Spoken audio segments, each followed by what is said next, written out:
ఎవరైనా సరే కామాక్షి అమ్మవారి దగ్గరికి వెళ్ళి ఆవిడ ఎదురుగుండా కూర్చుని తమ కష్టం చెప్పుకుంటే తీరకపోవడం అన్నది ఉండదు.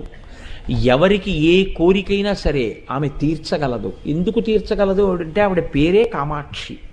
అక్షి అంటే కన్ను, క అంటే బ్రహ్మశక్తి, మ అంటే విష్ణుశక్తి. బ్రహ్మశక్తి సరస్వతి, విష్ణుశక్తి లక్ష్మి. ఆవిడ పాదముల మీదకి వెళ్ళి పడినవాడికి ఐశ్వర్యం కావాలంటే ఐశ్వర్యం వస్తుంది, సరస్వతీ కటాక్షం కావాలంటే సరస్వతీ కటాక్షం వస్తుంది. విజయాలు కావాలని అమ్మవారిని ఆరాధన చేసి కాంచి క్షేత్ర వైశిష్ట్యం చేత కామాక్షి అమ్మవారి అనుగ్రహం చేత విజయం పొందినటువంటి రాజులు ఎందరో ఉన్నారు. అమ్మవారి అనుగ్రహంతో సంతానం పొంది అమ్మవారి అనుగ్రహంతో అపారమైనటువంటి సరస్వతీ కటాక్షాన్ని పొందినటువంటి మహాకవులు ఉన్నారు.